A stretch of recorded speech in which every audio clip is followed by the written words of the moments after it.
All right, you're on, Hirsch. And greetings, everybody. This is May 17th, 2023. Welcome to the IBug Android Insight Call. Our call consists of anything Android, so we talk about Samsung, Pixels, Amazon devices, and anything in between. Just want to give you a little bit of a background about us. We do have other events at iBug Today. Our website is ibugtoday.com, and you could find upcoming events in our tabs there. And on tomorrow, we have Trekkie Talk, and on Friday, we have our movie night, which is Elvis. And on Saturday, we have a little bit of cool things happening coming up, and we'll talk about that a little bit more. But just to get the show started, I just want to introduce who I am. I'm Harshid Trivedi. I'm from Daytona Beach, Florida, and I have another co-host who is absent today, unfortunately, and her name is Ava Harshid.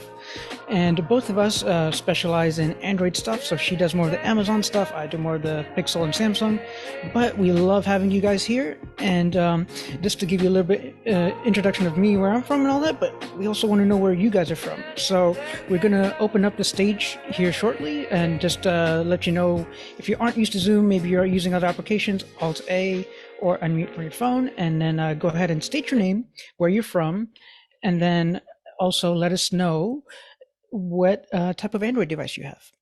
Thank you so much.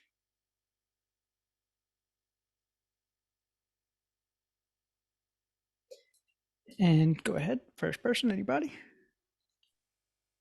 Hi, I'm Shay from Seattle, and I have a Galaxy A32, and I have a tablet that is an 8A or A8, I can never remember. Bunch of Googles and a few Miss A's. Awesome. Well, thank you so much. And just a little heads up, we no need to raise your hand. If you want to, go for it. I'll raise both my hands up too in party. But just go ahead and introduce yourself. And whenever we have a break in conversation, that's when you would say your name so that I could acknowledge you. And then that way we could keep the conversation without any interruptions and bad audio. My name is Dawn Bilfuck, and I am from Troy, Ohio, and I have a Amazon Lady A who's sitting right next to me, a tubular, and I am here on behalf of a friend slash mentee slash peer that I am working with, who has a Amazon Fire HD 8, 10th generation, I do believe. And so hopefully gonna get with that on her behalf. Well, welcome, Don. Nice to have you here. Thank you. You're welcome. Anyone else want to introduce yourselves? This is Dan from Southern California, and I have two Lady A speakers. Welcome, Dan. Welcome. Thank you for coming by. This is Renee. Hey, Renee. How's it going? Pretty good. Well, I finally replaced my Samsung Galaxy Note 8 with a Google Pixel Pro and a Pixel Watch. Wait, Google Pixel Pro? Is that a new thing? Yeah. Well, that's the the 7. The 7. The 7 Pro. Yes. I thought you would have got the Fold. Oh, no. I know. Along with my other Samsung, and Google products, that's my newest stuff. Excellent. Well, thank you so much, Renee, for coming back. I think it's 6 months now in a row? I don't know. I'm not counting. Hi, welcome. I'm Renee, and hey. Actually I hadn't been here before, and I've been meaning to come. I have a Galaxy S8, S22, excuse me, and a lot of problems with it. That I am primarily an iPhone user, but I have that, and so does my husband Tom Jones. He's here too. Excellent. Well, I'm so glad both you couples came by. That's really awesome. Thank you. Any more couples in the audience? No? Well, anyone else want to introduce themselves? Hello, it's Mandy. I have a couple of Amazon Lady, well, actually just one Amazon Lady A speaker, the cylinder, the tall one, skinny one, and quite a few Google Home Minis. Google, they changed the name on it. I think we called it something else when we first got it, but they later changed it to a Google Nest Hub, which isn't the thermostat. It's actually like the speaker with the screen, Yeah, where the there's hub. sometimes just yeah, and then Chromebook, a few tablets that I forget the model numbers for. Just we don't use them very often, and then just I'm primarily an iPhone user, but I also work with a lot of clients with their devices and get to see a lot of different Android devices out there. Yeah, we got to get the accessibility across the board. So thank you so much for what you do, and welcome to the show. Thank you. All right. Anybody else want to introduce themselves? Yes, I'm hoping to find some answers for a client that I work with Texas Workforce. Sure. I'm And your name, sir? My name is Vincent. Hey, Vincent. Nice to see you. Or Thanks. hear you. I'm an orientation and mobility specialist. Excellent. And what I'm trying to do is help an individual who's completely blind, and I think has an older model Android. I'm not exactly sure which one. She's not real computer savvy. Neither am I, though I can functionally get around. I use an iPhone for everything. But I want to be sure that hopefully I can find a way that she can make a call only by using auditory commands, because there's nothing she can input visually to help her out. Okay, and just a quick question on there while we're at it. Is there other physical disabilities as well, just so I get some apps in mind when we get the show started? No. Okay, and well. She has a little bit of a back issue. Gotcha. For instance, but no auditory issues. Okay. Intellectually, she's fine and no deficit. Well, we do want to welcome you, Mr. Vincent, to the call tonight, and I'm just going to continue on with some more introductions just to let the other people just introduce themselves, and if not, when the questions start up, you could go ahead and ask specifically, and we'll try to get down to the bottom of it. Good. Thank you. Thank you. All right. Anybody else want to introduce themselves? My name is Rachel. Hey, Rachel. And hello. And I use a Galaxy S10 phone, but I am fluent in iOS, the MacBook, also Chrome, most of all of the devices across the board. And that's thank excellent. you all for having me. Sure thing. That's awesome. All right. Anyone else out there want to introduce themselves? This is Richard from New York. Mr. New York is in town. What's going on, Mr. Richard? Welcome back. Yeah, I have my Echo and my Android, and I hope, because I finally had gotten a brand new TV I needed to. The TVs I had were just really old, and it's an Insignia, but I heard they're the same as Samsung. The inner guts are the same, so I hope they are. Cool. Well, we could definitely talk about that. I know there's some interesting topics that's in the Amazon world, but thank you for coming by again, and just want to keep on moving along. If anybody else wants to introduce themselves, please let us know who you are, where you're from, what kind of devices you have, and what could we talk about.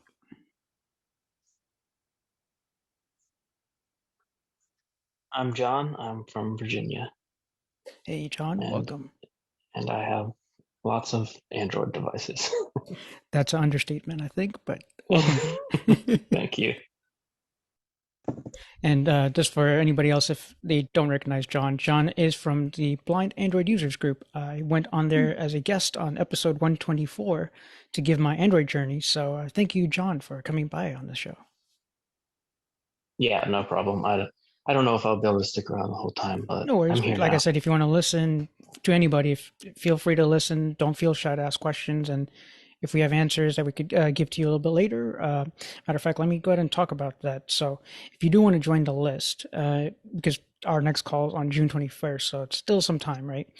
You could join the list by emailing a blank email to IBug, IBUG, Android Insight, ANDROID, Insight, INSIGHT, +, subscribe, subscribe at groups.io. And if you send us a blank email, you could at least have correspondence with us off air in between the shows, and we could get you some resources if you had extra questions and such. So that's a great place to get a hold of us. And then if you want to get a hold of us on YouTube, you could just go to YouTube, in the search box, type in IBug Today, and you'll find our channel with there are a bunch of tabs. So you'll find one tab that says playlist, and under that playlist tab, you just go to the Android Insight call, and you'll get about 24, 25 videos of all the videos or all the streams that we've done since the pandemic. Eesh, that's a long time. But yeah, 3 years.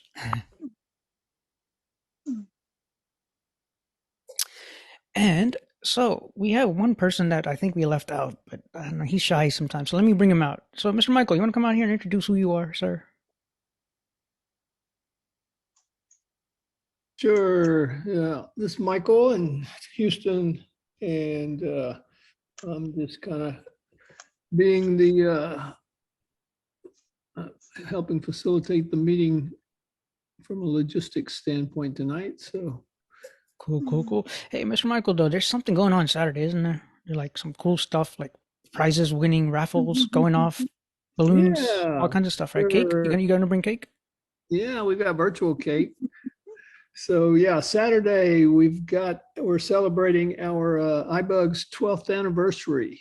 We've been around for 12 years now, and Saturday at 2 p.m. Central, right here on this very same Zoom conference line that you've joined in to Android Insight. You can, in fact, all of our various calls and training sessions and social events are all use the same Zoom call or Zoom conference. But yeah, we're going to be, it's more of just of a celebratory time. We're not going to do any tech training during that meeting. We'll have some entertainment, some games, lots of prizes. And the biggest prize of all, we've been in the midst of a $500 tech. And is that still open to all our guests for tonight if they wanted to jump on to iBug today? Still got a couple of more days. The drawing deadline is Friday the 19th, so you still got time to get into that for a $10 donation. Once more, website www.ibugtoday.org, and you'll find all the information right up front. Yep. Any more information there, Michael? Right there on that front page. No, that's it. Appreciate it. Glad to be here. Sure thing. And if anybody else wants to introduce themselves, and if not, I guess we could just jump right on into the first question. So we'll leave it open to you guys. Either introduce yourself or first question.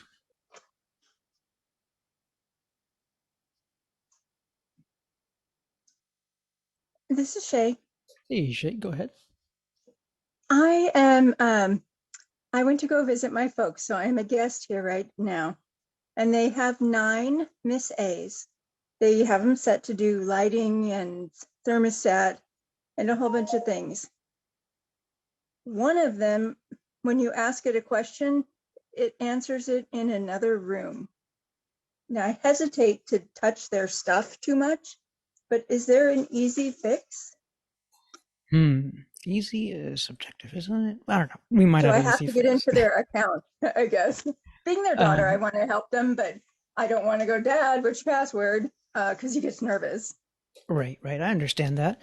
So Miss Shay has this question about a bunch of speakers in the house, and one speaker you ask at one place and it answers somewhere else. Anybody have some insight on this situation with your Echo devices? It's Mandy. I have found that is happening more often lately. It's almost as though the speaker is like more sensitive, or the microphone in the device is more sensitive, and you can even whisper and it's going to understand you in a different room. I've seen that at a few clients' homes. So they were a little creeped out by it, but they only had one, but they didn't expect to hear them a couple rooms away. But yeah, I'm not sure if anybody else has noticed that. Or is it a new problem, Shay?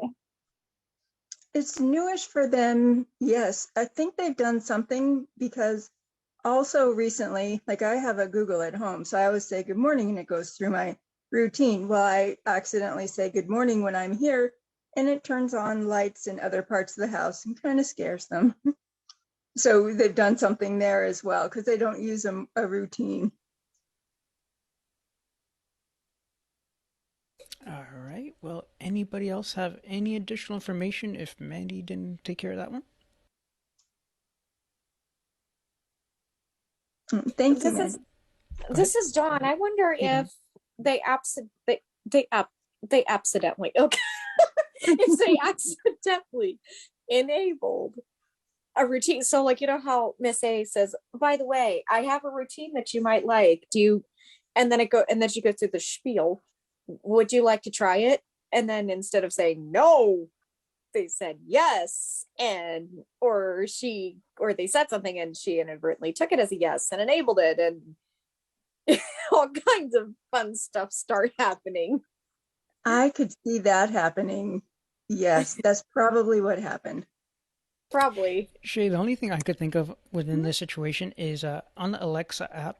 Oops, I said it. Darn. On the A-Lady app, go ahead and check if your speakers are grouped or whatnot, and maybe if there's any funny things happening there, or maybe try to take a viewpoint that way just to see maybe if the speakers are grouped differently, then maybe one speaker is not, it's spitting it out to that one other speaker which is not grouped. So that could be one issue too, where let's say you had 4 speakers, 3 of them are grouped, one's a left out speaker, and that's the one that's answering whatever you're asking the other 3. So it could be a grouping thing. It's hard to determine it, and especially it's a short stay for you there. So with the counts and everything else, it's hard to determine that. Thank you. Hopefully you don't wake up your folks doing that, because there's nothing like telling their A-lady good morning and and then having the lights come on in the bedroom, and I'm like, morning, Mom. Yep, that's exactly what happened. I woke up really early, woke the cat up. Everybody's up wandering around. Is there somebody in the house? So thank you. No problem. Oh, you're welcome. So yeah, guys, take care of your A-ladies and G-ladies and men and women and all the things in between. But thank you, Shay, for that question. And I'm going to move it on to the next person. If they have questions, thoughts, concerns, please let us know. Thank you. This is Richard. Hey, Richard, go ahead. I was actually going to say, I wonder how new they are, the Alexas, how new they are and how long they had them for. Because if they're like that brand new, I noticed if they're really brand new, I've had problems with mine until it settled, until it got used to everything, which won't take very long depending on how much you use it. It will settle kind of quick if you use it fairly often. And I also found out in settings which one you want to control which room. I wonder if when they set it up, they accidentally set something for that speaker, but it was in a different room. So it's activating it, but it's in a different room because they accidentally programmed it into that particular one and set it in the room. And they will have to probably go back into settings, get rid of that, and put it in whatever other one they want to put it in. Thank you. They are a couple of years old, but they did do some monkeying around with them just recently. So I bet those things have something to do with it. And thank you, everybody, for all the nice answers. Sure thing. All right. So anybody I else? have one thing to say about ahead, the John. Alexa device. This might sound kind of basic, but it's possible, because the way you described it, it sounds like you're in one room and you're talking to an echo, and an echo in a different room is responding. So I'm sorry if you can hear my son in the background. I don't know if you can or not. But anyway, it's possible that the one in the room where you are is on mute and it's just not hearing you. So the next closest one is hearing you and responding to you. Ah, makes sense. Makes That's a sense. good idea. Yeah, so just check all your mute buttons because yeah, if you have the do not disturb or any of that stuff on, maybe that's what's going on. Simply the one that's unmuted is talking. Thank you. Thanks, John, for that. All right. So, any other questions? Thoughts?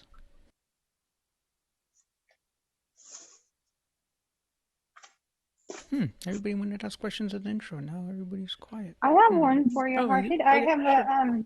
a Google Home Mini that I used to fairly easily used And to this be is able to Mandy, just right? I didn't tap. quite hear. Yeah, Okay, hey, Mandy. I used to be able to tap it and change the volume.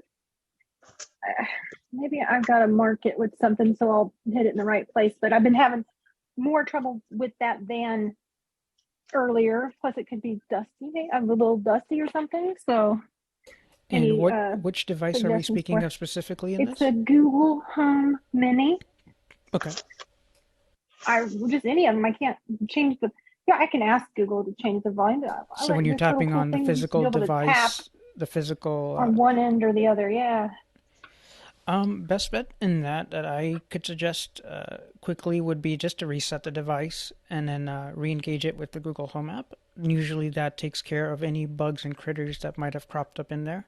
Once in a while you'll get that where something might have, faltered stuff around, and usually unmuting it and holding down your hand on top of the mini should soon enough speak out this device is resetting, and then it should reset.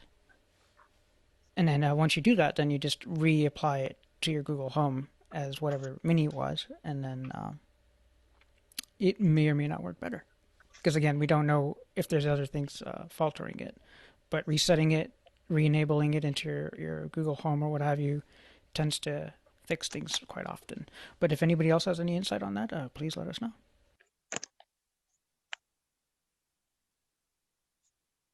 This is Kevin. Go ahead, Kevin. When I'm adjusting it, I don't use my Google Home Mini anymore. But when I'm adjusting, I do more of a swipe in that area because sometimes you're touching or tapping and it's not in the exact right space.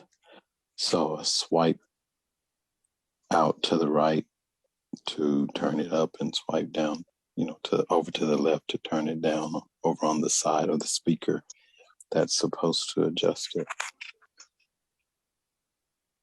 Excellent. So more of a drag.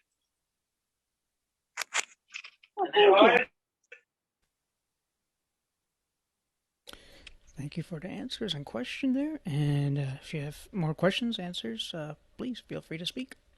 Let us know who you are.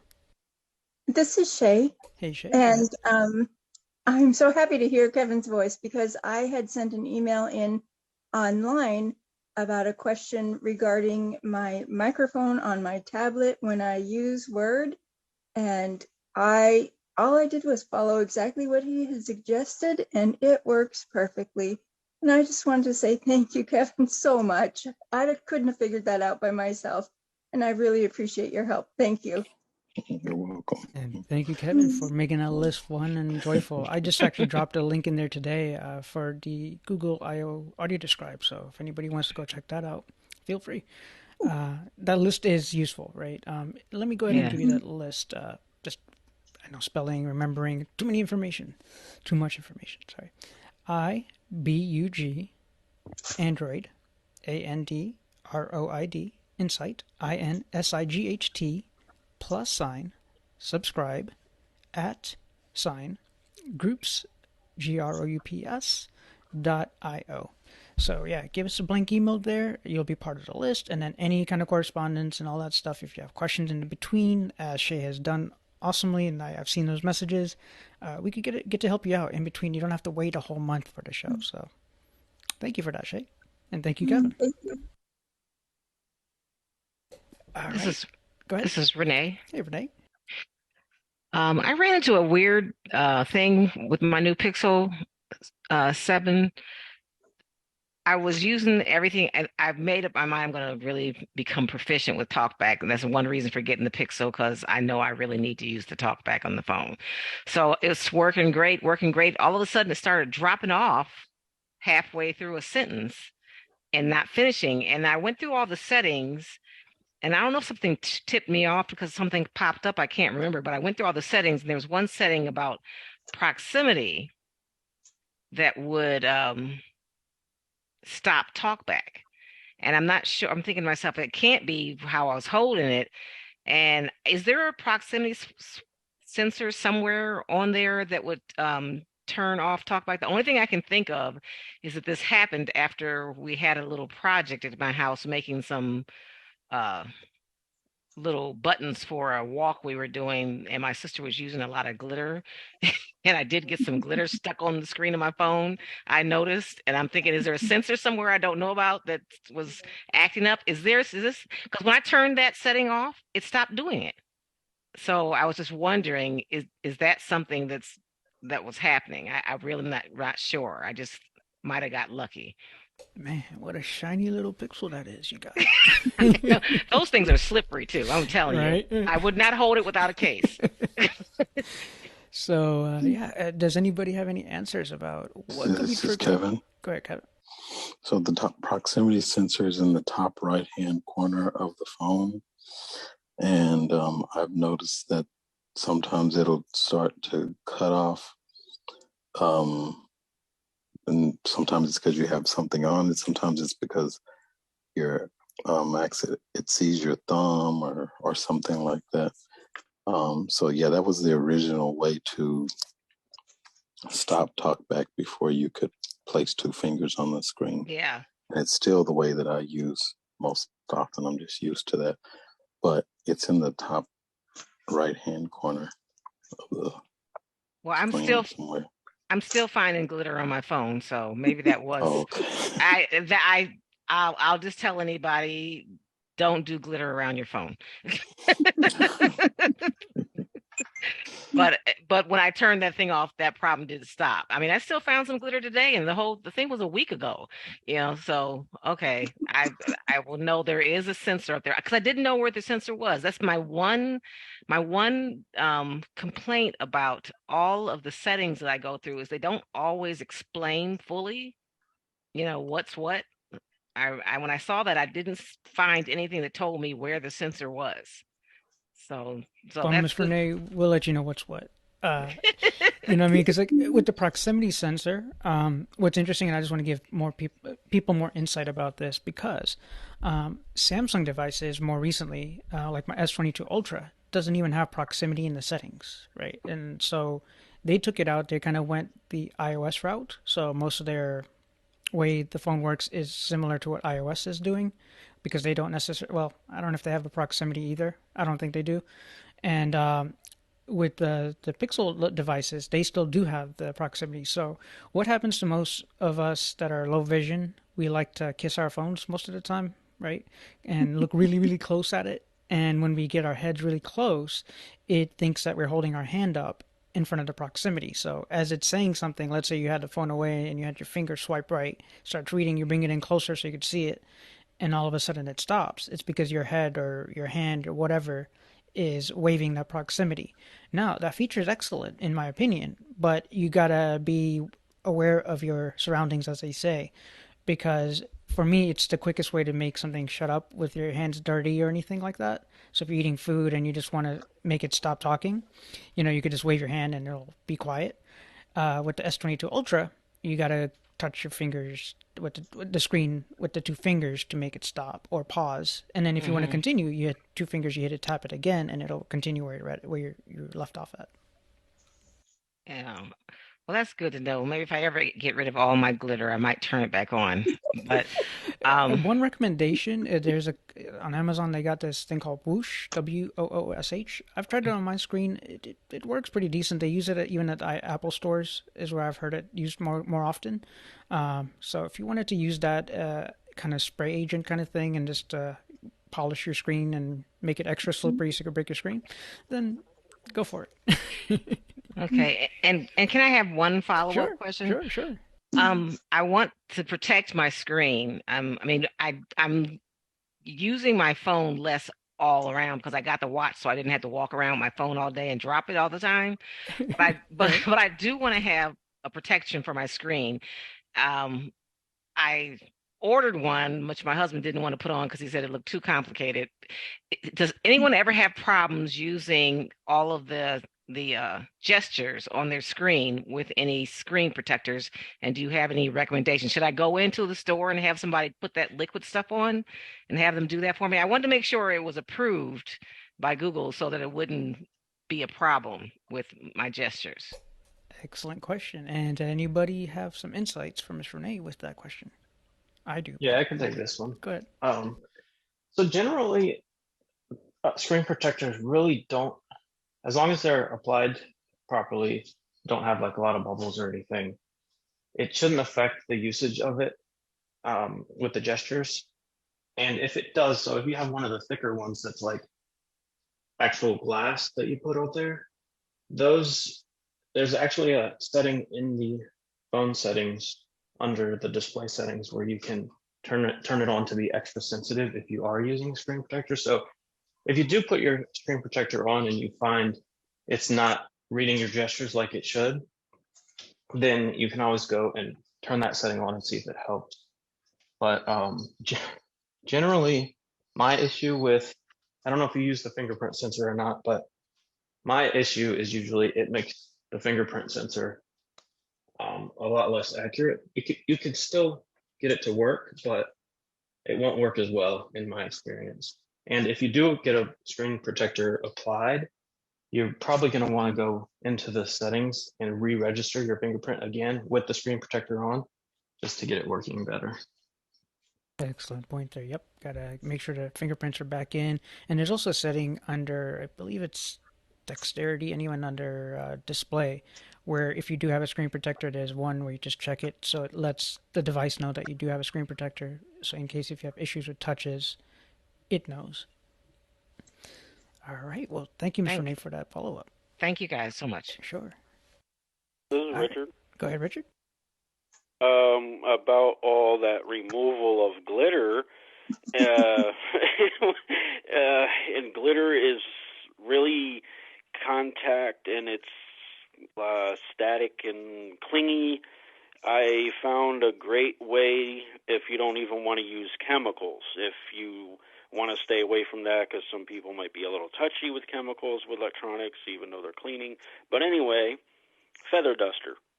A feather duster, and just slide over it and slide around it and twist it like you would do a car wash. And the static will cling right to it, and it will just drag any of that glitter and dust and dirt right off, and food stuff. It just, I found out it works wonders other than using liquid. Wow, okay. Well, thanks for the tip. That's definitely a good one there. All right. Anybody else have any other questions, thoughts, concerns want to share?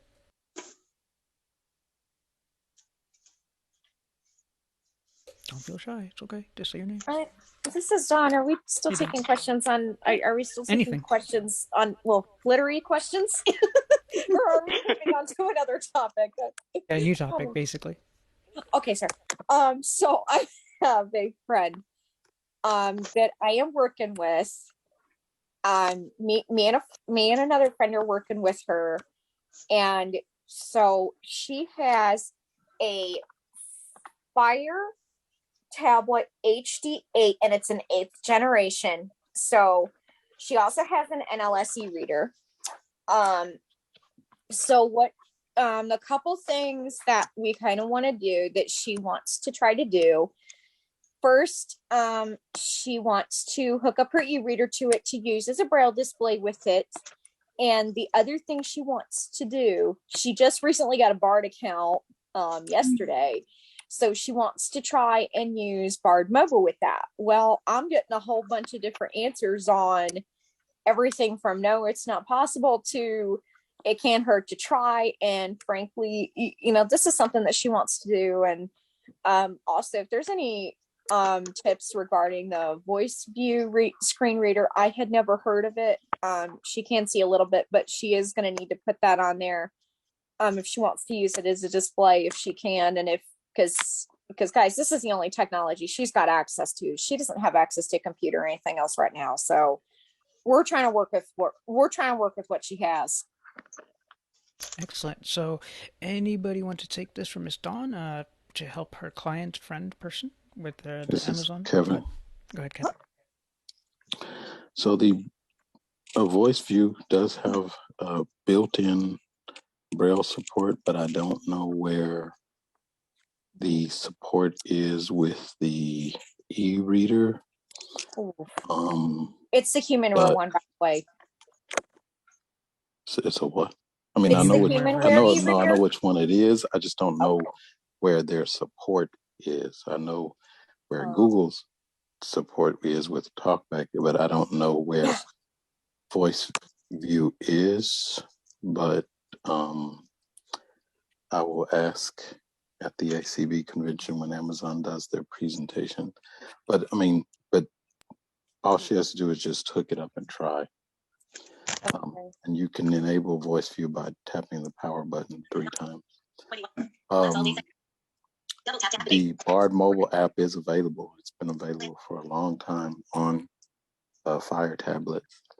Yeah. And if she has the 8, it should have enough RAM to make it not lag like it does on the basic $49 one. So, but the Bard mobile app works, and she can also use the or try to sign up for the Bard So, beta Kevin, for the smart speaker. Just to add to your thing, where would she download that? The Play Store, App Store, Amazon Store, what store? Unless you do some other things that doesn't sound like she would be doing that. So you only have one store. You only have one choice. So you have the Amazon App Store, and so it's available there. The Bard mobile app.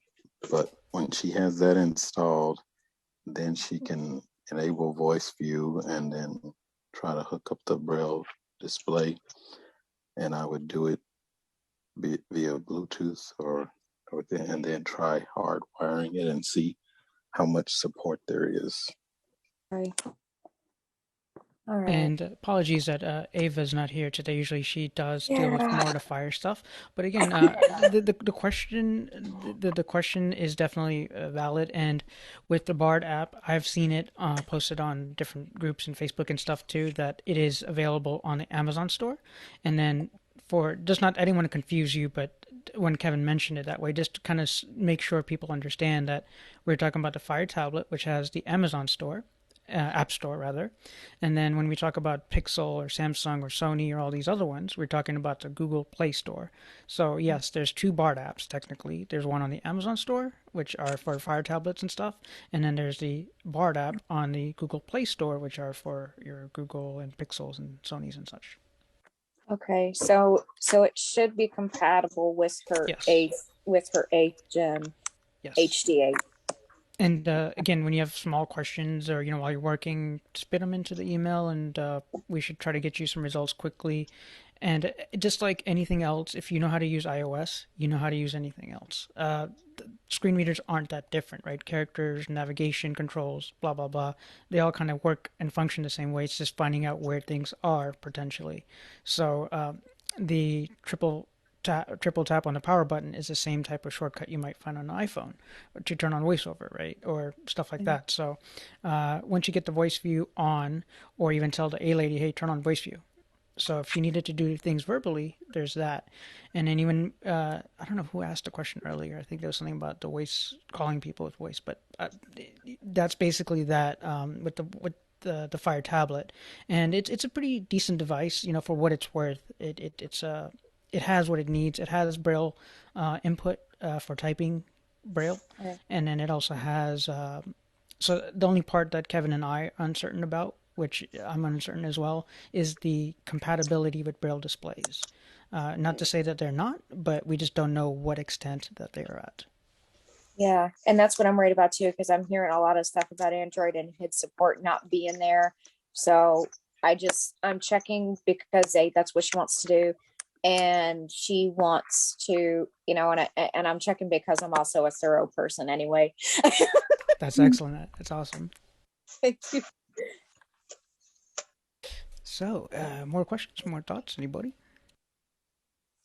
New topic if you'd like. My name is Vincent. Hey, Vincent, go ahead. As I briefly alluded to, I have an individual that I work with who I know has an Android phone. I think it's a pretty basic one. She has, like I say, no vision, so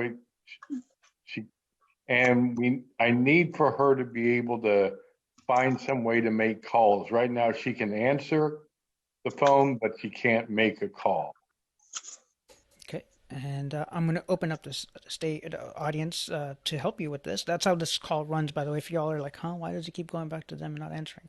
We're a big community, right? So this is how we kind of answer these questions. So anybody have thoughts on Mr. Vincent's question here for their client trying to basically use their voice to control the phone or make a phone call with their voice? This is Dawn. Go ahead, Dawn. Okay, so the question that I have for you, do you know what phone your client has? No. Okay, and I just talked to her today, and it's through Simply Mobile, probably the most basic. Okay, so I think it's an Android. yeah. Okay, so here's the thing. Here's what I'm thinking about. Whatever they have, so if they have some sort of voice assistant, and I don't want to say, so they could say, hey, assistant, call Vincent, just so if they wanted to call you, they could say that, or whatever name they are in their or whatever name you are in their contacts, and they could do it that way. And then it would say, calling Vincent, work. And then it would ring, and then it would do its thing.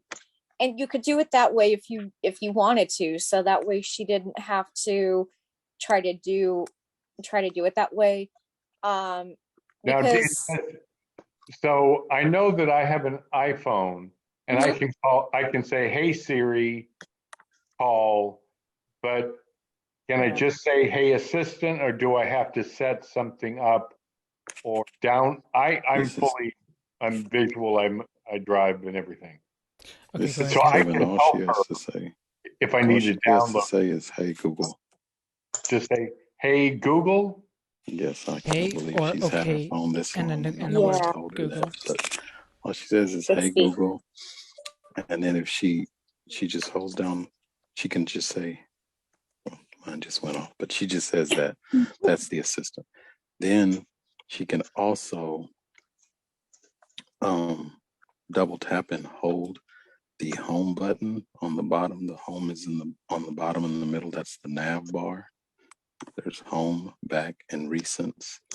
And so if she double taps and holds the home bar, the home button, she can give the assistant a command. So she can say call, she can say text, she can say whatever she wants.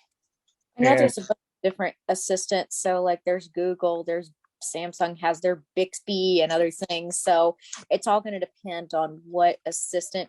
So for me, I had to set up Hey S, and I don't want to say her name because she'll go off. And so I had to set mine up that way. So she might have to, if voice stuff isn't already turned on, and that's again, that's going to depend on what phone she has, what company, all of those things are going to come into play here.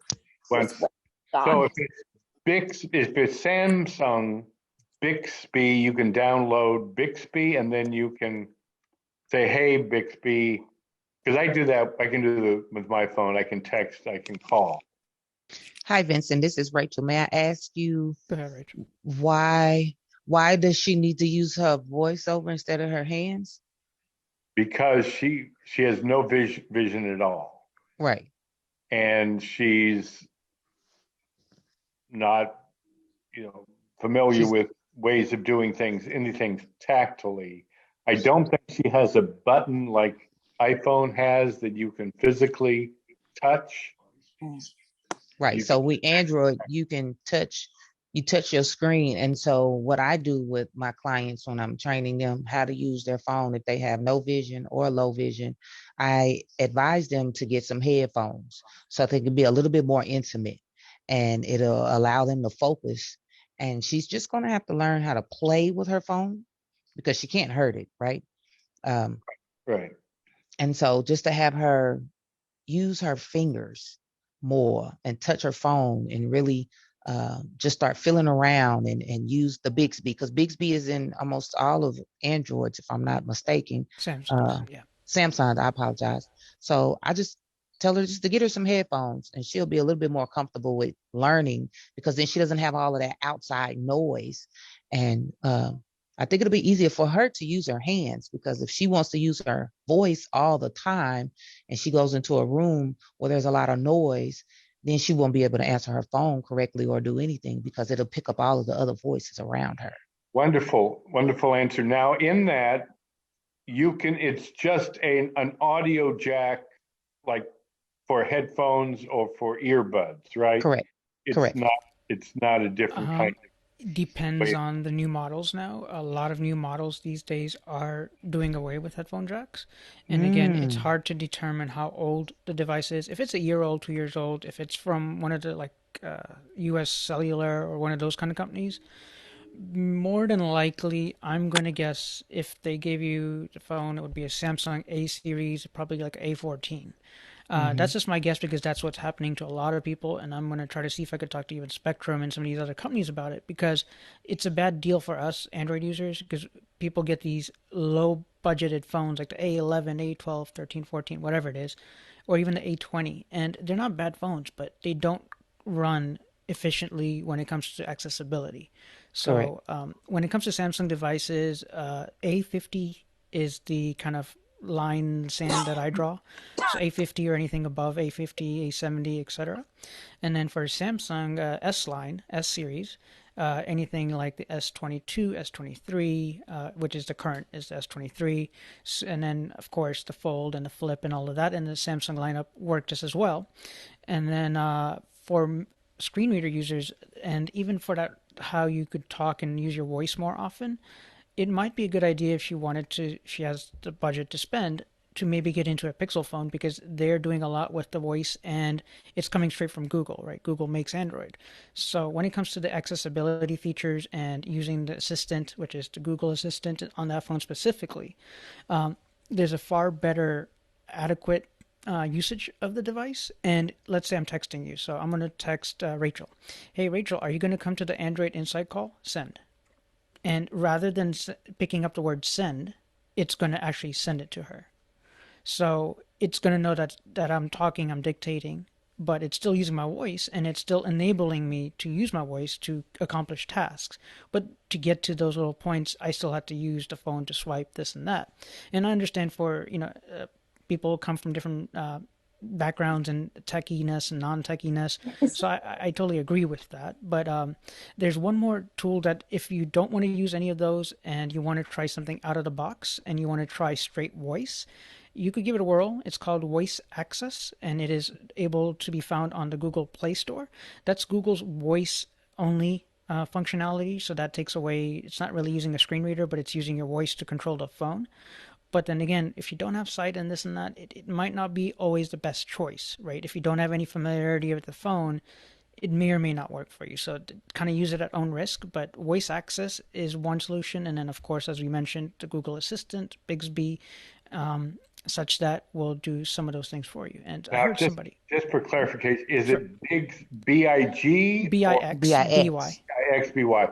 My guess, because I know her funds are very limited. Got you. It's probably, and one of those more basic phones, A11, A14. Right, the A series, like the single digits, the 12. I think the 14 is in US, so. But can that work again for her? If I can at least get her to be able to make, put things down in her contacts. I've done some of that for her. Right. Can she use Bixby to call using those basics? she could use that, or she could just go ahead and use the Google Assistant, because you have both assistants, and Right. one might be more punctual than the other. So you have both choices. Just I haven't used them in a while, so a one software update could ruin everything. So I don't want to speak on it and say, yeah, this is how it works, and you go try it, and it's like, wait, you didn't. This is not how it looks. This is Sorry, Kevin. Mhm. Um, I don't. This is a lot of information. I don't care if she has Bixby. I don't care if she has Dragon, naturally speaking. Tell her, for someone who is beginning, they should only be using the Google Assistant. I don't care if they have a Samsung Fold. Forget Bixby. Good. Use the Google Assistant, because even if you don't train the voice assistant, you can make phone calls, send text messages, and do basic searches. Start there. She can't even make a phone call yet. So none of this other stuff is even worth it. Now, who is this Start. is speaking? That was Kevin. This is Kevin. Oh, hi, Kevin.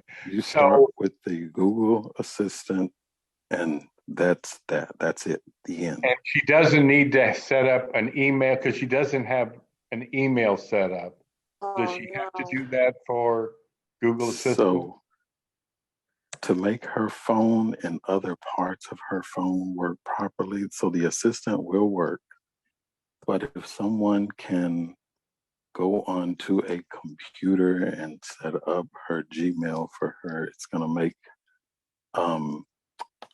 managing her contacts and stuff later when she's ready for that. But if you're creating contacts for her right now, they're being saved to the phone or the SIM card, and that's only going to come to haunt her later.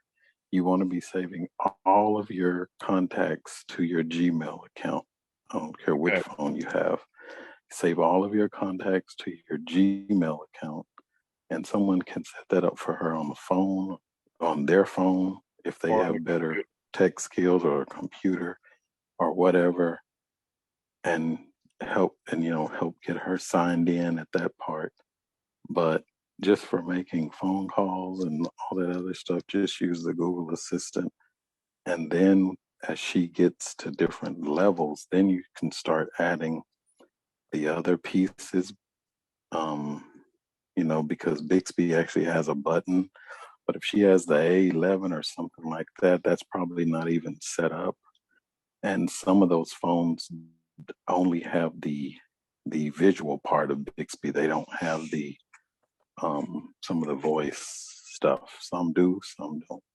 Okay. So great. that's not even worth looking into or anything. And then if that doesn't work, then we move to Louis voice control. Okay. I think I can set that up. I know enough of Gmail or Google to set up a whole, get a Gmail account for her, download Google Assistant. I feel comfortable with that. And this is Rachel. If you can invite her to come on the show, three-way her call in, and so she can get a little familiar with how much of a process it is. Everyone learns totally different, and so just starting off, like Kevin was saying, it's a lot of different ways. But until she's comfortable, she might be afraid of her phone. It's scary. So just invite her here, so we'll help her. Okay, and I know June is 21st. Is that right? Yes, the next call is on June 21st. Okay. Hopefully we'll be able to get somewhere, and we can figure that out. And like I said, more than happy to work with you offline on the list. If you just email us a question like, okay, today we worked on this much. We're stuck here. What do you guys have an answer for? We can kind of work it out that way, because you have a resource for us at IBug, right? So just join that mailing list, IBug, Android Insight Plus subscribe at groups.io. Send us an email once you're part of the list, and we'll be more than happy to try to facilitate some of these questions that might be able to be answered off air. All right, thank you. And I noticed there was another gentleman who was from Houston. Michael, is that right? Yes. Yeah, I live on the west side of Houston, so. Gotcha. Okay, well, thank you so much for that question. You're very welcome. Great answers, guys. Appreciate it. All right, if anybody else wants to keep on the train with questions, This is Richard. go ahead, Richard. I was gonna ask. I heard that she cannot make calls, and do you know if it's a touch screen Android or is it a flip Android? It's a touch screen, not a flip. Okay. And she cannot make any calls. Has she tried to make calls? And they just don't go through, or she's just not making any calls? Well, I remember one time her father, who she lives with, has some vision. And at times I think he's been able to go to her contacts and make a call. One time though, she called me and she thought that I called her. So maybe she did some callback feature just by touching it, and it activated a previous call. Okay, and do you know if she has the talk back screen reader turned on so she can hear when she's touching the screen? Because that definitely helps. No, she does. I know she doesn't have that. That would be like JAWS would be for. Yeah, right. And I know what she's going through because I had an Android. When I first got an Android, I was nowhere near this level. And I just really had all of this technology. I only had it for about a year or 2 years now. And when I had gotten this phone, I'm like, holy cow, what do I do? I am not in this level whatsoever. And for her, I would turn TalkBack screen reader on, which is very easy to do. Just have her phone, volume up, volume down button, and just hold them, and it will activate that automatically. That is going to be the biggest step ever for her, because now she touches the screen, and it will say what she's on. It will say phone, or it will say messaging. It will say the apps that is there as she slides her finger over the phone. Now she knows what's there and what she's going to be into or entering, because without screen reader, and she has no vision whatsoever that I heard, it's going to definitely be even harder. So volume up, volume down together, hold it, and you will hear the ding, and it will say activate. It will actually tell you it's ready to go. You don't have to do any setup on that. Just volume up and down. You just hit the volume down or volume up?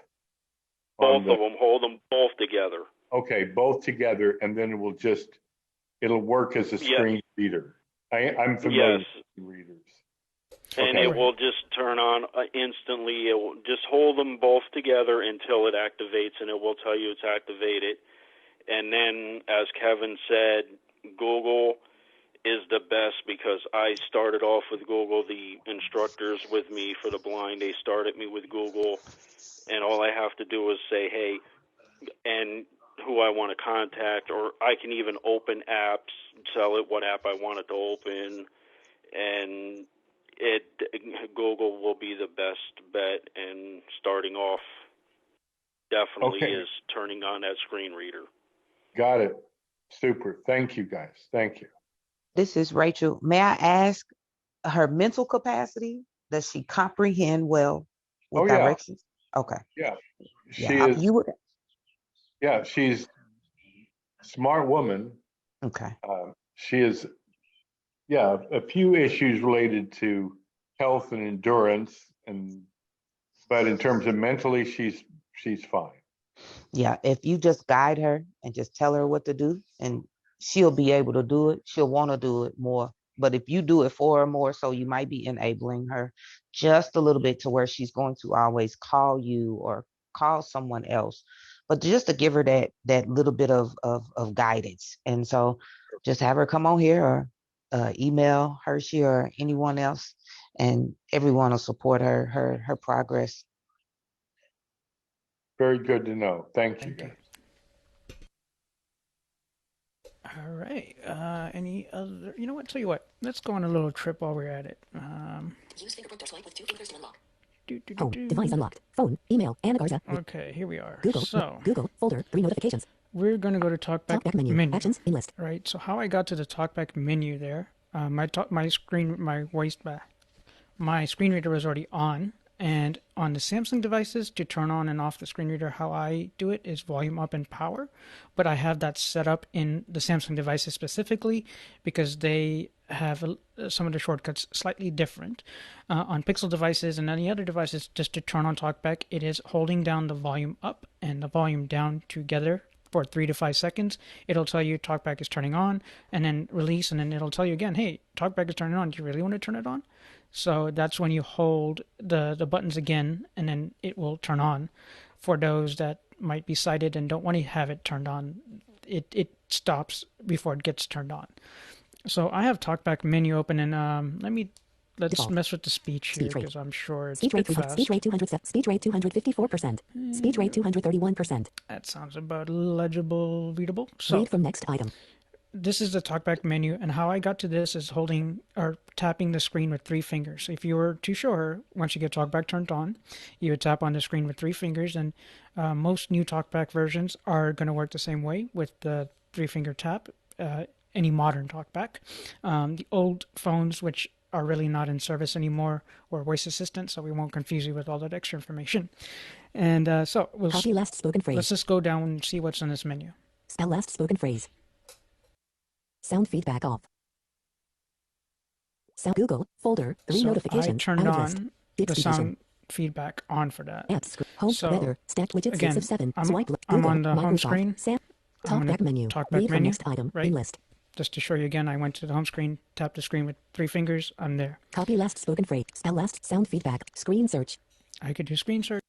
Hive screen. TalkBack settings. Text to speech settings. System actions. Button. Cancel. Out of. System action. Text to speech. TalkBack settings. TalkBack settings. Button. So Navigate I up. went Out of list. and went Show ahead items 1 to 11 of 16. and went to the menu for TalkBack settings. The reason why this is useful here because you could basically alter your screen reader. There are 2 different types of settings to remember. If you're trying to get accessibility settings in your low vision, then you want to go to your phone settings and then go to the accessibility menu. But if you just want to toggle and play with your screen reader, 3-finger tap and then TalkBack settings. So here we are. We went to TalkBack settings and here we are. TalkBack settings. New features in TalkBack. 1 of 16. In list. 16. Audio. Heading. 2 of 16. Text to speech settings. 3 of 16. Verbosity. 4 of 16. Sound and vibration. 5 of 16. Controls. Heading. 6 of 16. Customize focus indicator. 7 of 16. Customize gestures. 8 of 16. Customize menus. 9 of 16. Showing. Braille. Heading. 10 of 16. Showing. Braille keyboard. 11 of 16. Braille display. 12 of 16. General. Heading. 13 of 16. Tutorial and help. 14 of 16. Advanced settings. 15 of 16. Open TalkBack in the Galaxy Store. Current TalkBack version. 13.5. 16 of 16. So we had 16 items as we heard. It said 1 of 16, blah, blah, blah of 16. And we hit the bottom. So anybody want me to go somewhere that you would like me to go to? Any interesting things that you heard?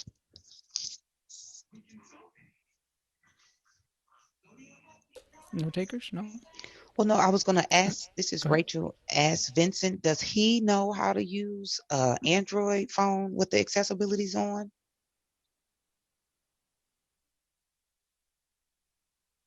I'm not sure. Sorry, what was the question about Android? Yeah, she was asking if you had any knowledge in Android. Very minimally. My wife has a Samsung Galaxy. Got you. Yeah, so currently I'm using a S22 Ultra. Here, I had to have my camera on, so sorry I didn't do that earlier for you. But basically S22 Ultra, TalkBack on anything on the modern Samsung is going to look similar. So as I mentioned to you earlier with the 3-finger tap and swiping through, if you go to the tutorial. Tutorial and help. 14 of 16. Sweet, I hit it on target. Tutorial and help. Tutorial. 1 of 3. In list. 3 items. Okay, let's see what's in here. Practice gestures. 2 of 3. Okay, you can do practice gestures. Help. 3 of 3. Whatever help means. Okay, Practice let's gestures. go to 2 of practice 3. gestures. Practice gestures. Try any talkback gesture on this screen. So I'll swipe up and let's see. Swipe up then left. Play or pause media.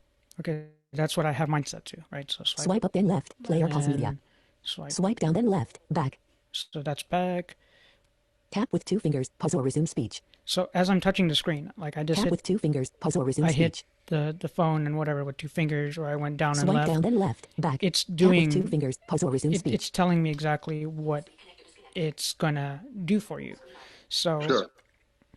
you know, if you at least get to that spot there and you just want to spend like 30 minutes or whatever it is, like, hey, you want to practice some gestures, then let's go at it. Most gestures, let me show you where the gestures might reside. So again, connecting. Practice. Home. Page 2 of page 2 of. Talkback menu. Read from next item. In list. Talkback settings. Going to talkback Talkback settings. New features in Talkback. 1 of Now 6. I'm Velocity, looking 4 of for 6. Sound and vibration. 5 of 16. Controls. Heading. Customize focus indicator. Customize gestures. 8 of 16. customized gestures, because that's everything to deal with gestures. So double Customize tap gestures. that. Practice gestures. 1 of 51. In list. Reset gesture settings. 2 of 51. So I could reset it, which I don't mind doing on the show, but if you didn't mess up anything, you said something wrong and you don't remember, go ahead and double tap that. It'll reset everything. So reset gestures. Let's go ahead and do that. Reset gestures. This will reset all gestures to their default actions. You will lose button. This will reset all gestures to their default actions. You will lose any changes that you have made. Button. Cancel. Button. Reset. The gesture settings have been reset. Customize gestures. Reset gesture settings. What that means, I didn't lose anything. It just reset it to the factory default as TalkBack came in, and I set it up with swipe up and left and other gestures that made it easier for me because I didn't want to use 2 fingers. So 1 finger, heading, 3 of here's 51. 1 finger. Swipe up, move navigation focus backward or adjust reading. Swipe down, move navigation focus forward or adjust reading. Control down, 5 of. Swipe left, previous item, 6 of 51. Swipe right, next item. 1 finger back and forth, heading, 8 of 51. Swipe up then down, previous reading. Control, 9 of 51. Swipe down then up, next reading. Control, 10 of 50. Swipe left and right, scroll back, 11 of 50. Swipe right then left, scroll forward, 12 of. Reset gesture Some settings. of this might be a little jargony or like, wait, what? TalkBack used to be a 1 finger screen reader, so when it says go, Landscape. Swipe left and right, scroll back, 11 of 50. Swipe down then up, next reading. Control. when it says 10 of reading 51. controls there, reading controls are your navigations, right? Like your character, word, paragraph, things of that nature. So the 3 fingers is as you might be used to on iOS, they use multi-fingers, right? So now on TalkBack, we have multi-finger as well. So if you swipe with 3 fingers up, north, south, east, or west. Accessibility volume. Characters. Words. Show. Lines. Paragraphs. Headings. You are basically cycling through the controls, the reading controls. So that's a little bit of just to kind of jump in and see what's what and where tutorials are. Let's just scroll down. Swipe left with 2 fingers. Scroll left. Not customized. Swipe right with 2 fingers. 3 fingers. Heading. 32 of 51. So we're in the 3 finger just to you'll be able to read it when you get back to your device. Open. Tap and hold with 3 fingers. Screen search. 34 of 51. So tap and hold with 3 fingers. Screen search. Double tap with 3 fingers. Copy. 35 of 51. Showing items 35 to 39 of 51. So I heard that message. 39 of what, blah, blah, blah. If I wanted to copy that, take 3 fingers. No text to copy. Select double some tap, text first. But there's nothing to copy there. If I wanted to paste it. Double tap and hold with 3 fingers. Cut. 36 of 51. Double tap with 3 fingers and hold. Cuts it. Triple tap with 3 fingers. Paste. 37 of 51. Triple tap and hold with 3 fingers. Select all. 38 of 51. Swipe up with 3 fingers. Previous reading. Control. 39. Swipe down with 3 fingers. Next reading. Control. 40 of. Swipe left with 3 fingers. Previous reading. Control. Swipe right with 3 fingers. Next reading. Control. 4 fingers. Heading. Tap with 4 fingers. Practice gestures. 44 of 51. Aha. I could have just did that, right? 4 finger tap. Practice gestures. Try any Bam. talkback gesture on this I'm screen right to at learn what that talkback gesture does. Tap the screen tutorial. with 2 fingers. Keep practicing by tapping once, twice, or 3 times with 2, 3, or 4 fingers. You can also double tap and hold with 2, 3, or 4 fingers. Out of list. So for yourself and for your clients or anybody else, this is a quick way if you wanted to at least get into the tutorials or get used to swiping. They're not far different from the iOS swiping, to be honest. You could do reading controls by 1 finger, as it said, swiping up and up, down, or three fingers, as it also mentioned. So there are a lot of choices. At the end of the day, Android is customizable. So feel free to kind of go in there with the gestures, maybe make it like iOS, make it to whatever you like personally. Because at the end of the day, you're the one who's using the phone, not somebody else. So Sure. gain whatever accessibility that the person needs to gain. And, we kind of go from there. And if anybody else has questions, I'll open up the stage again for you guys to ask more questions. This is Kevin. Go ahead, Kevin. Vince, did you say that you're part of TWC? Well, I work both with Houston School District, and I'm contract with TWC. Oh, okay. Because I was going to say if you were part of TWC, I was going to tell you to send me an email and I can send you the documentation, kind of like a quick start guide for the talkback. But she just needs to make phone calls right now. But right. I have kind of the important stuff that he just went through. I have this written down. I teach Android, Okay. so. Yeah, this is impromptu. Like I said, that was my phone, and luckily it didn't go off. But if you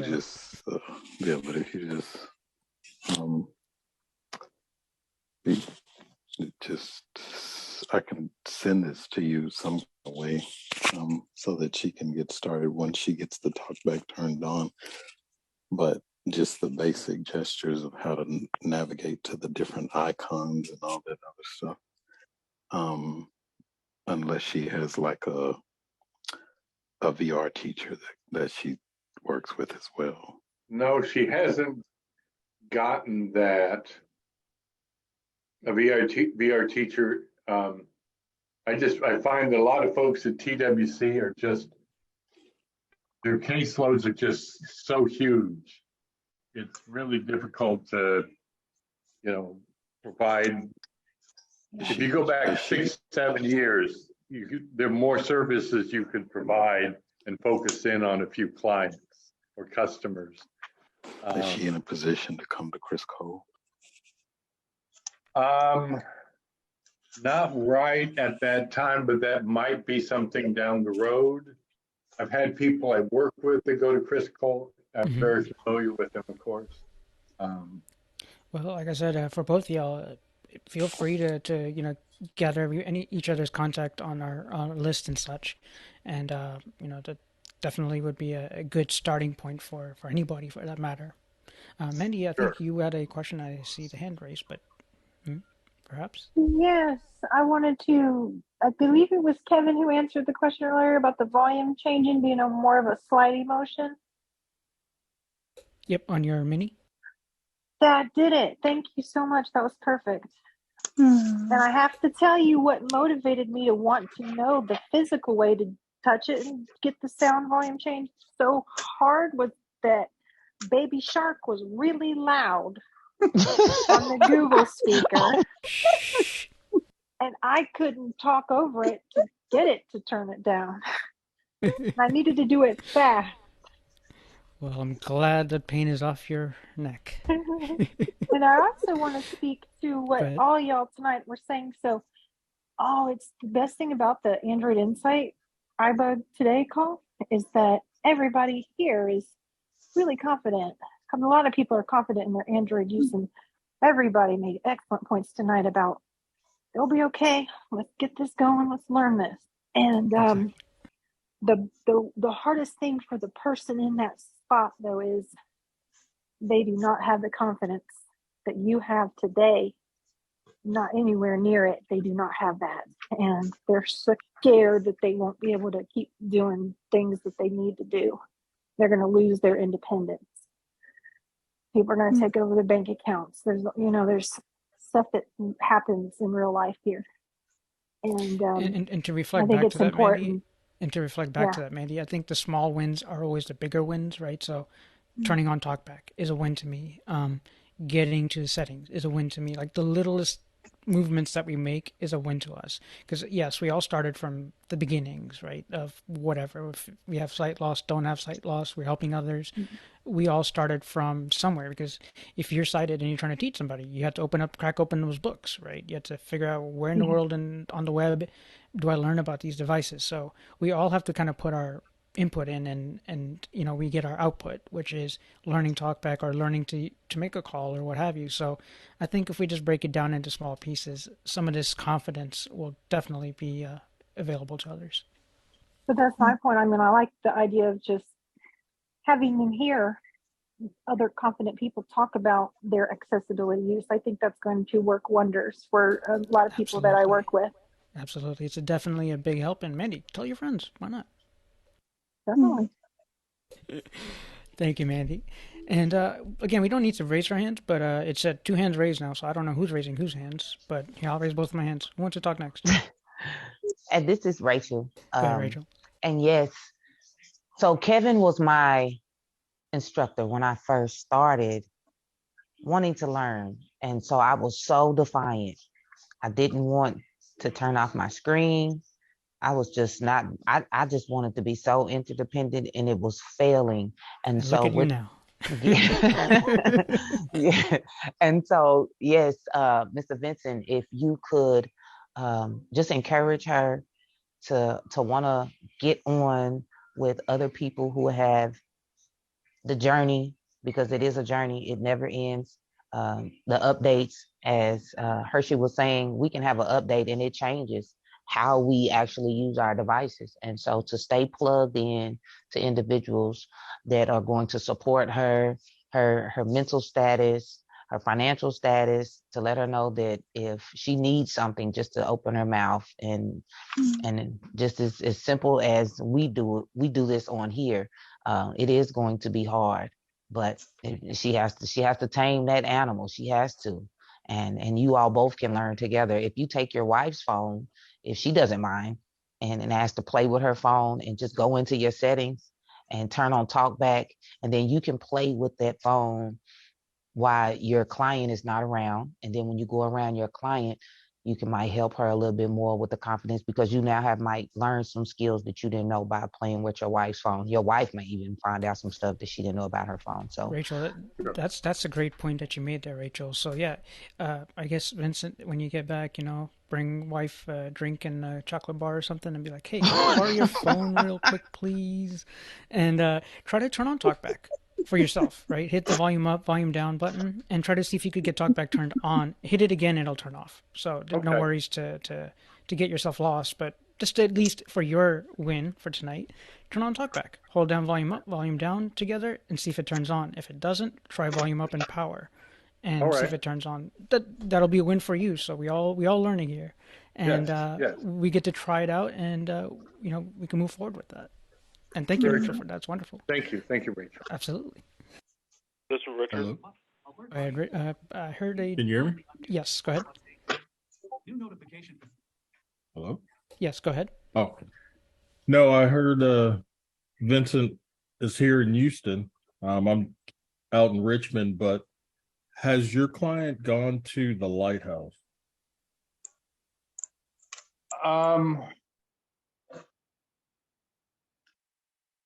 Because I mean, if not, to be able to do like a technology evaluation.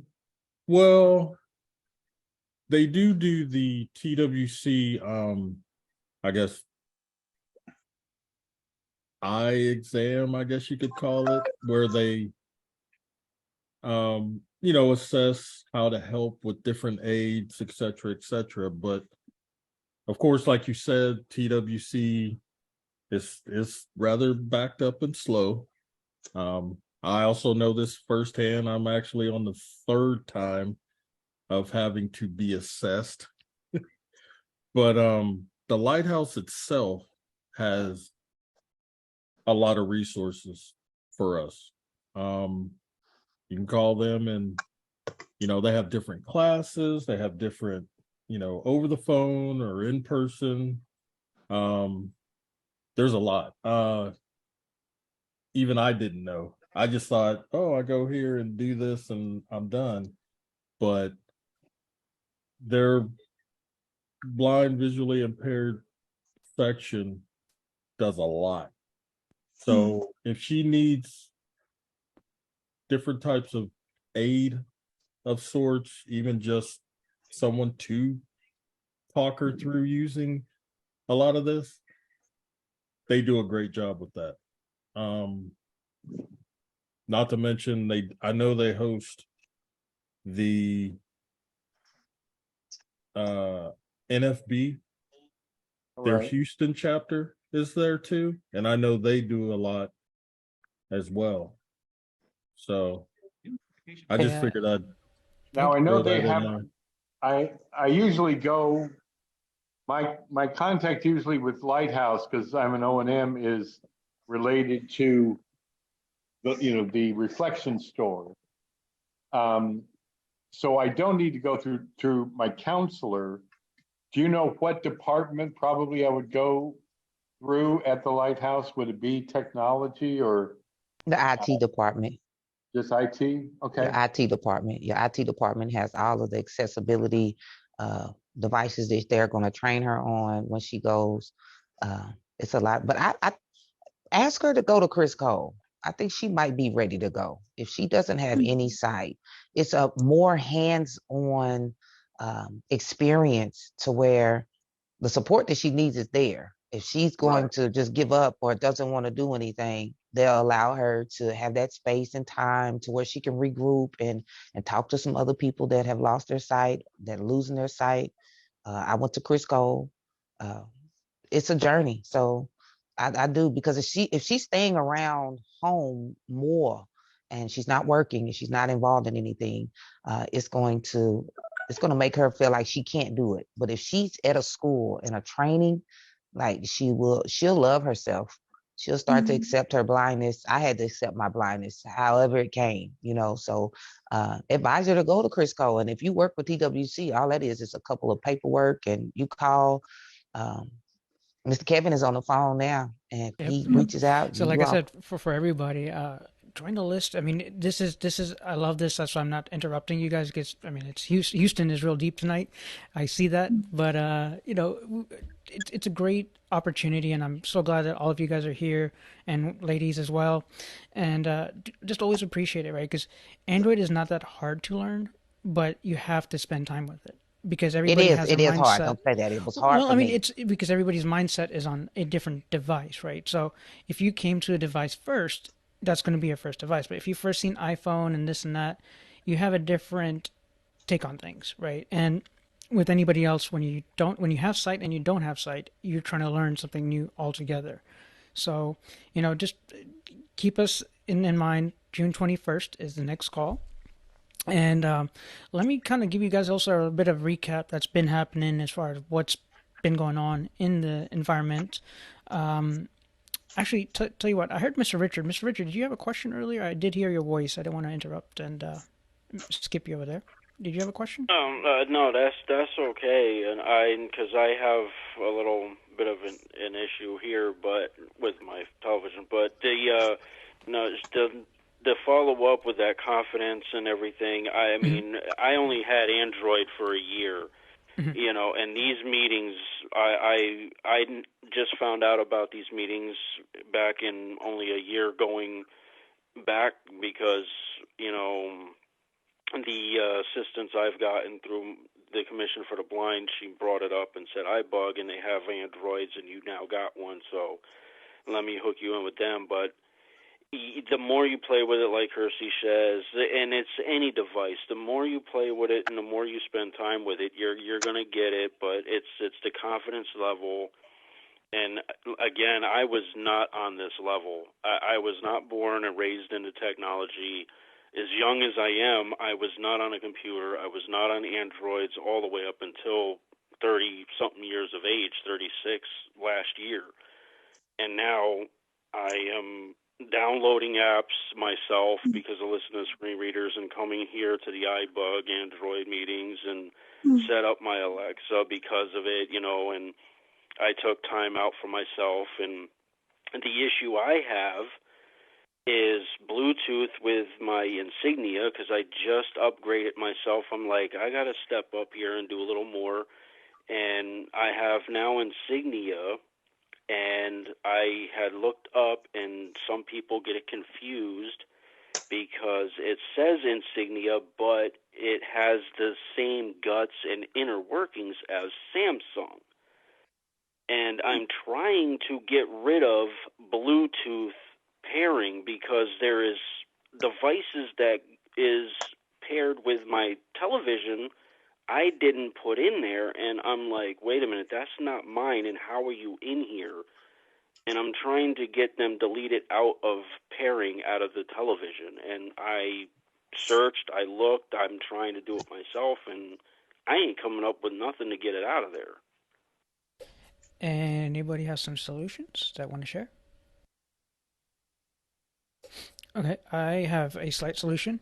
What I would suggest to do is fire up Be My Eyes, and thank you for letting me bring this back on there, because the Be My Eyes app, you could at least call somebody as a volunteer person. And the other reason why it's great that I brought it up is if you do need to get a hold of Google support, this is how you would get a hold of them if you wanted to have a video camera type of conversation with them. G.co/disability support. And if you go to that website, you could either call Google, email Google, or use Be My Eyes. So, Richard, for your situation there, I would use Be My Eyes and try to traverse into the settings and see what's available, and maybe even go one by one through all the little menu settings and look for anything or the menus that relate to Bluetooth. Reason why I say that, you might be missing something with the screen reader if it already has a screen reader on the TV, or there might be something that they could see easier. Like, hey, I'm looking to turn off all the Bluetooth stuff and turn it off. How do I get to the Bluetooth menu? Can you help me? And then just know your buttons on your remote. So you mentioned Insignia and such. I'm not sure if it's Insignia Fire TV. Yes, it's a Firestone. It's Right. Amazon. So then Firestone. you're just going to you're just hitting the menu button and then going all the way to settings, and then once you get to the settings, you're just arrowing down. It might say devices and heart, like something different, not Bluetooth clearly, but once you get to the devices and remotes, I think it's called, then you'll find a section in there called Bluetooth. And then you could go ahead and either ignore what's there or go ahead and turn it off if it's, whatever you got to do there, as far as toggles are concerned.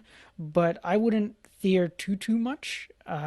If anything else might have appeared, it might appear as this is a Bluetooth device you could connect to, but it doesn't mean that it's technically connected to. So just like your Bluetooth on your phone, it might be scanning. It might show you all these weird like names, and you're like, what in the world? Who? What? And you're not connected to them, but you're potentially able to tap on it or hit OK on it and then connect to it. So I wouldn't be too worried. That's what actually, sorry, but that's what's actually scary. It says it's connected.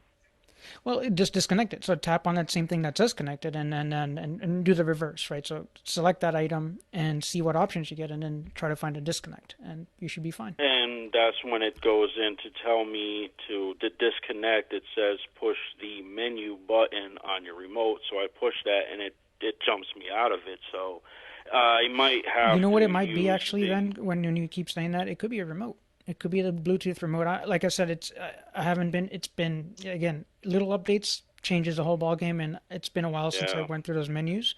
I don't recall anything else connecting even the remotes, but it might be the pairing remote part that they've submitted into the same menu. So that's probably what you're probably seeing. And again, we're using Be My Eyes or anybody else like that will clarify that.